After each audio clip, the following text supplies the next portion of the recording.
Hello friends, welcome to Engineers Pride. तो चलिए अब हम कुछ और अच्छे क्वेश्चंस की तरफ चलते हैं। पहले हम कर रहे हैं कुछ इंजीनियरिंग सर्विसेज के ही ऑब्जेक्टिव क्वेश्चंस की तरफ। ओके, तो क्वेश्चन क्या कह रहा है, आइए चलिए पहले ये देख लेते हैं। ये क्वेश्चन है हमारे इंजीनियरिंग सर्विसेज 2012 का। अब क्योंकि ये ऑब्जेक्टिव क्वेश्चन है तो पता ही है कि ये 2 मार्क्स का है, सही किया तो 2 मार्क्स, गलत किया तो -2/3। ओके, तो प्लस एक और इंपॉर्टेंट चीज क्या है, अभी जो हम क्वेश्चंस करने जा रहे हैं मेजॉरिटी न्यूमेरिकल्स है। ओके, थ्योरेटिकल्स तो हमें थ्योरी पढ़ के समझ में आ गए। Numerical questions engineering service objective मतलब कैलकुलेटर अलाउड नहीं है, तो आपको कैलकुलेशन बड़ी ध्यान से करनी है, इस तरीके से करनी है कि आपके आधे टर्म्स आपस में कैंसिल आउट हो जाए। क्वेश्चंस 90% तो ऐसे ही होते हैं जो कैंसिल आउट हो जाए, इजी कैलकुलेशन वाले, लेकिन बहुत ध्यान से करनी होगी कैलकुलेशन। क्यों? क्योंकि कैलकुलेटर अलाउड नहीं है। जितना हो सकेगा आप अपनी कैलकुलेशन को छोटा बनाने की कोशिश करेंगे, नंबर्स डिजिट्स छोटे लाएंगे, क्योंकि छोटे नंबर्स को मल्टीप्लाई और डिवाइड करना आसान होता है। ओके, तो चलिए क्वेश्चन क्या कह रहा है पहले हम ये देखते हैं।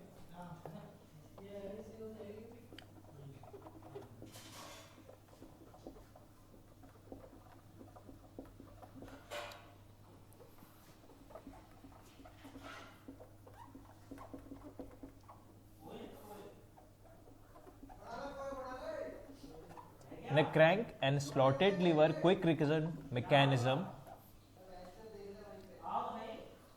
the distance between the fixed center is 160 mm.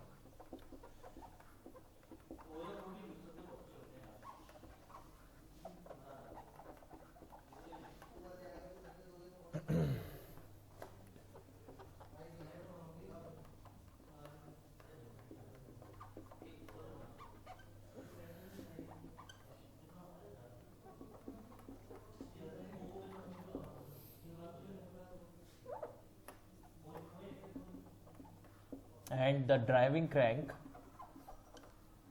is 80 mm long. Is 80 mm long. ठीक है, ये तो बड़ा इजी सा डाटा हो गया। अब पूछी क्या चीज है, क्वेश्चन में पूछा गया है the ratio of time taken by cutting and return stroke, मतलब कटिंग में जितना टाइम लगेगा डिवाइडेड बाय रिटर्न में उसका रेशियो पूछा गया। ठीक है,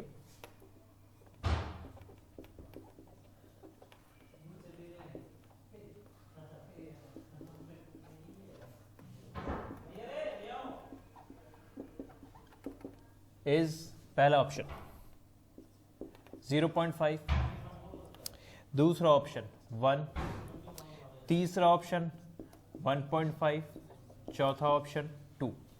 ओके, अब देखिए क्वेश्चन को बड़ा ध्यान से एनालिटिकल तरीके से आपको सॉल्व करना है। ओके, जितना हो सके गलतियों को मिनिमाइज करते हुए। क्वेश्चन में क्या कहा गया है, पूछा क्या है, पहले वो देखते हैं, फिर देखते हैं गिवन क्या क्या है उस पूछी चीज के लिए। Ratio of cutting stroke to return stroke. ठीक है, cutting stroke upon return stroke. Okay, ratio of time taken, actually ये है time taken by cutting stroke to return stroke, ratio of time taken. ठीक है, अब देखिए ये क्वेश्चन में ही गिवन है, क्या है ये, क्विक रिटर्न मैकेनिज्म, मतलब रिटर्न इसका क्विक है।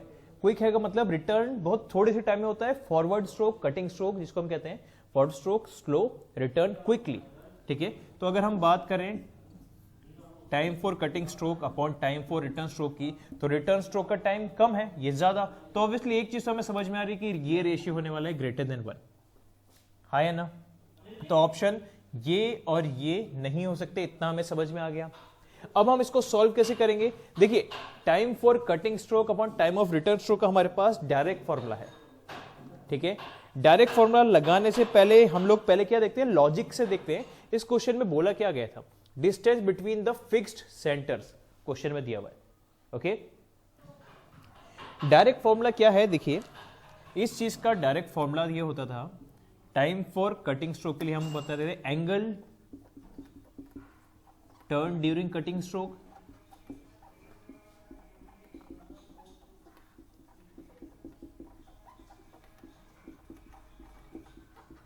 divided by angle turned during return stroke.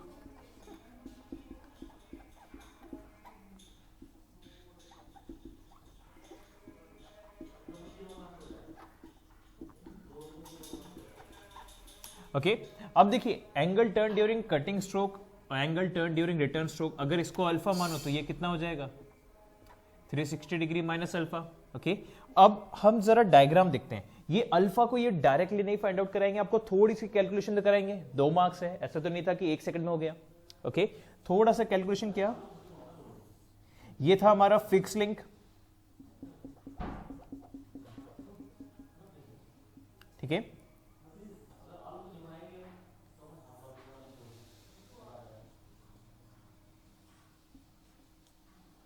तो हम क्या बात करेंगे, ये पूरा एंगल अल्फा है तो इसको मैं अल्फा बाय 2 बोल देता हूं, ये भी अल्फा बाय 2। ओके ये है नीचे वाला एंगल है क्या मेरा रिटर्न स्ट्रोक, कैसे यहां से ऐसा, और कटिंग स्ट्रोक जब मेरा क्रैंक इस पोजीशन से रोटेट होते हुए ऐसे आ जाता है। समझ में आया? तो हमें गिवन क्या है, ये फिक्स लिंक का डिस्टेंस गिवन है। Distance between the fix centre is 160 mm, ये हो गया मेरा 160 mm, और driving crank is 80 mm long, 80 mm, ये है 90। ओके तो मैं क्या लगाता हूं, सबसे पहले मैं लगा देता हूं इसमें sine alpha by 2। Okay sine नहीं, हम कॉस अल्फा बाय 2 लगाते हैं। कॉस अल्फा बाय 2 कितना हो जाएगा, बेस अपॉन हाइपोटेनियस कितना आया 1/2। इसका मतलब कॉस 1/2 कब होता है 60 डिग्री पे, इसका मतलब अल्फा आ गया हमारे पास कितना 120 डिग्री। ये ही वो कैलकुलेशन करवाना चाह रहे थे। अगर ये कैलकुलेशन हमारी आ गई, अब हमारे पास क्या बचा, आंसर कितना आएगा 360 degree minus alpha, 360 minus 120 upon 120 कितना आया 240 अपॉन 120 दैट इज 2। तो 2 इज द राइट आंसर। हमको वैसे भी पता था 1 से बड़ा होगा, क्यों, क्योंकि क्विक रिटर्न मैकेनिज्म में कटिंग स्ट्रोक में ज्यादा टाइम लगना है और रिटर्न स्ट्रोक में कटिंग से कम लगना चाहिए। तो डिनोमिनेटर लेस न्यूमरेटर ज्यादा, 1 से बड़ी वैल्यू। ओके तो 1 या 1 से कम तो हो भी नहीं सकती थी। तो देखिए ये समझ में आ रहा था, ये 2 ऑप्शन तो नहीं है, इन दोनों में एग्जैक्ट आंसर है ये। समझ में आया फ्रेंड्स? ओके इसको आप एज अ स्टैंडर्ड फॉर्मूला नहीं याद रखना कि आपको हमेशा यही चीज करनी है। आप लॉजिक देखो, डायग्राम बनाओ, थोड़ा सा ज्योमेट्री से आपने देखा कि ये अल्फा बाय 2 लगाना है, बेस गिवन है, हाइपोटेनस गिवन है, तो कॉस लगाता हूं। साइन लगाते तो ये परपेंडिकुलर तो नहीं थी, इसलिए हमने साइन ना लगा के कॉस लगाया हुआ है। समझ में आया? चलिए ये हो गया। इसको वीडियो को पॉज करके इस क्वेश्चन को लिख लीजिए, फिर इसी में ही हम एक और क्वेश्चन देखते हैं इंजीनियरिंग सर्विसेज का ही। ओके तो चलिए वीडियो पॉज करके इसको लिख लीजिए, फिर हम अगले क्वेश्चन की तरफ चलते हैं।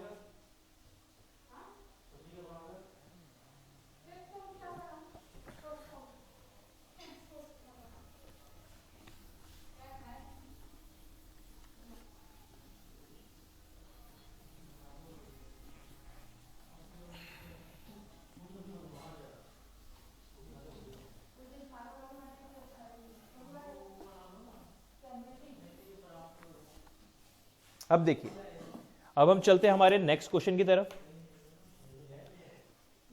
नेक्स्ट क्वेश्चन क्या कह रहा है, नेक्स्ट क्वेश्चन है हमारे फोर्थ इन्वर्जन पे, ठीक है, सॉरी फोर्थ इन्वर्जन नहीं, डबल स्लाइडर क्रैंक के इन्वर्जन पे। कौन सा, इलिप्टिकल ट्रैमल के ऊपर। ठीक है क्वेश्चन ये भी हमारे इंजीनियरिंग सर्विसेज 2012 का ही है और ऑब्जेक्टिव है, मतलब 2 मार्क्स का हुआ। ठीक है क्वेश्चन क्या कह रहा है, ध्यान से देखिए। In an elliptical trammel,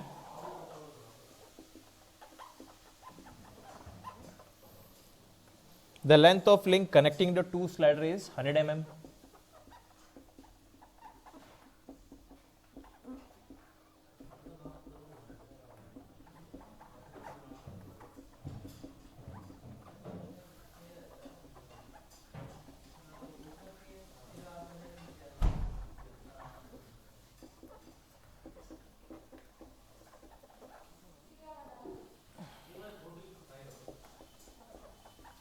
the tracking pen क्या होता है अभी हम देखते हैं। ठीक है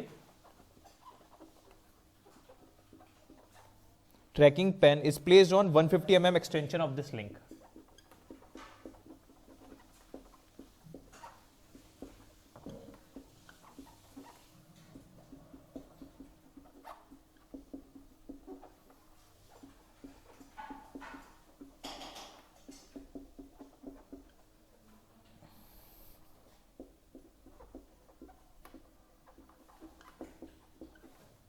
the major and minor axis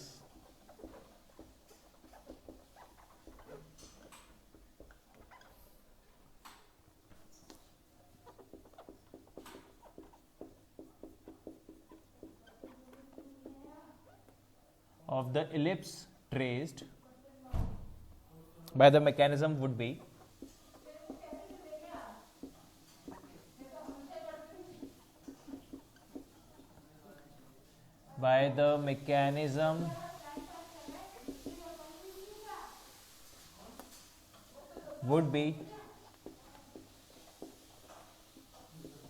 पहला ऑप्शन 250 mm एंड 150 mm, दूसरा option 250 mm and 100 mm, third 500 mm and 300 mm,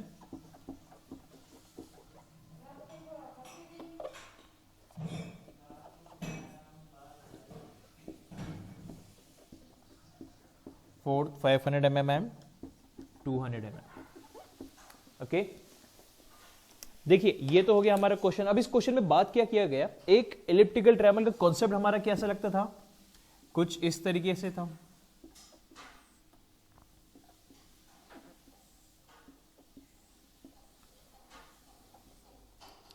यहां पे हमारा लिंक, एक स्लाइडर इधर एक स्लाइडर इधर, डबल स्लाइडर था. इसका एक्सटेंशन कुछ इस तरीके से. अब मैंने कहा था कि इस लिंक पे कोई भी पॉइंट का पाथ आप ट्रेस करेंगे, ठीक है. पाथ ट्रेस मतलब लोकस. इस लिंक में, लिंक कौन सा, ए बी को हम क्या बोलते हैं, link connecting the two sliders. वो कैसे बताया गया, ये the length of the link connecting the two slider is 100 mm. तो क्वेश्चन में ये तो बोल रखा है कि ए बी है 100 mm. अब इस लिंक में ए बी का लेंथ गिवन है. अब इस ए बी लिंक पे कहीं पे भी कोई भी पॉइंट ले लीजिए और उसका पाथ ट्रेस कीजिए. पाथ कब ट्रेस करेंगे, जब हमारी ये स्लाइडर ऐसे, ए वाला ऐसे, बी ऐसे, फिर ए ऊपर, फिर बी यहां, फिर ए ऐसे ऐसे. तो ए बी के किसी भी पॉइंट का पाथ ट्रेस करेंगे तो एक एलिप्स आएगा, एक्सेप्ट एक स्पेशल पॉइंट. कौन सा, एग्जैक्टली सेंटर वाला. सेंटर पे एक स्पेशल केस ऑफ एलिप्स. एक ऐसा एलिप्स बताइए जिसका मेजर एक्सिस और माइनर एक्सिस, जिसका मेजर एक्सिस और माइनर एक्सिस का लेंथ इक्वल है, उस एलिप्स को हम कहते हैं सर्कल, ठीक है. तो इस पॉइंट पे एग्जैक्टली सर्कल आएगा. उसको छोड़ के हर पॉइंट पे एक एलिप्स बनेगा जिसका मेजर और माइनर एक्सिस किन चीजों पर डिपेंड करेगा कि ये पॉइंट, जिस पॉइंट को आप ट्रेस कर रहे हो वो कहां पर है. अब मैंने कहा ए बी के किसी भी पॉइंट को ट्रेस कर सकते हैं, तो मैंने कहा ए बी को एक्सटेंड कर दिया और इस पॉइंट को पाथ पी का लोकस आएगा एक एलिप्स, ठीक है. तो पी पॉइंट का लोकेशन क्या बोला है, पी पॉइंट मतलब यहां पे एक ट्रैकिंग पेन लगा दिया. अब इस लिंक में इनको स्लाइड कराऊंगा तो मेरा ये रोटेट करेगा कुछ ऐसा, ओके. तो हमें बोला गया है कि ये P point is placed on 150 mm extension of this link. मतलब इस लिंक पे 150 mm और एक्सटेंड कर दिया. बीपी का डिस्टेंस बता दिया आपको 150 mm, ओके. तब हमें बोला कि इस एलिप्स का मेजर और माइनर एक्सिस बताओ. सोच में आया इतना. अब देखिए, अभी हम लेंथ छोड़ो, पहले इस डायग्राम में जो भी एलिप्स बना है, ठीक है, उस एलिप्स का मेजर और माइनर एक्सिस का हमने क्या बताया था कि उस equation of the ellipse will be x square upon AP square plus y square upon BP square. यही था हमारा, ठीक है. P क्या है, कोई भी point on the link AB, चाहे वो एक्सटेंडेड हो, AB के बीच में हो कि A की तरफ से एक्सटेंडेड हो, ठीक है.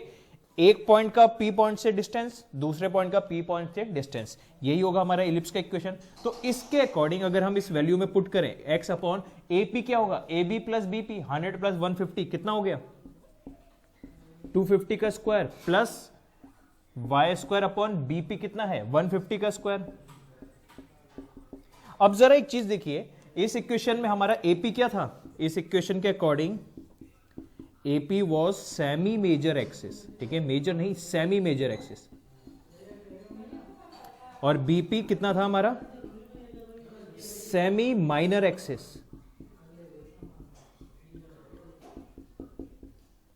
हाँ या ना। अब देखिए हम क्या बात कर रहे हैं, उसके अकॉर्डिंग हमारा सेमी मेजर एक्सिस कितना आया 250, सेमी माइनर एक्सिस 150। हमें क्वेश्चन में सेमी नहीं पूछा, हमें तो मेजर और माइनर एक्सिस पूछा गया है। तो मेजर एक्सिस कितना हुआ 250 का डबल कितना हो जाएगा 500 और 300। कौन सा ऑप्शन है, मेजर एक्सिस 500, माइनर एक्सिस 300। तो ये हुआ हमारा राइट आंसर। समझ में आया फ्रेंड्स। चलिए ये थे क्वेश्चन। नेक्स्ट वीडियो में कुछ और इंटरेस्टिंग क्वेश्चंस करेंगे हम इंजीनियरिंग सर्विसेज के ही। देखिए एक चीज याद रखिए, जितने ज्यादा आप क्वेश्चंस कर रहे हैं आपको ये समझ में आएगा कि जो जो टॉपिक्स आपने थ्योरी में पढ़े हैं उनमें से क्वेश्चन ज्यादातर कहां से पूछे जा रहे हैं। क्वेश्चन में हम ये भी बता रहे हैं कि एग्जाम कौन सा है, कौन से ईयर में आता है, ठीक है। तो आपको ये रिसेंट ट्रेंड किसी भी एग्जाम का क्वेश्चन करने से ही पता चलेगा। अगर आपने किसी भी एग्जाम के पास्ट ईयर्स के बहुत बार क्वेश्चंस लगा रखे हैं तो आपको ये तो समझ में आ जाएगा कि उस एग्जाम का रिसेंट ट्रेंड कैसे चेंज हो रहा है। हल्का हल्का चेंज हर साल मिलता है, तो वो ट्रेंड आपको समझ में आ जाता है। ओके, अब देखिए जैसे कि हम इस चैप्टर की बात करें तो इस चैप्टर में बहुत सारी थ्योरी हमने पढ़ी, बहुत सारे मैकेनिज्म इन्वर्जन्स पढ़े, लेकिन क्वेश्चंस में न्यूमेरिकल कहां से पूछे जा रहे हैं। देखिए एक यहां से आया, ज्यादातर न्यूमेरिकल्स हमारे कहां से आ रहे हैं, क्विक रिटर्न मैकेनिज्म से, ठीक है।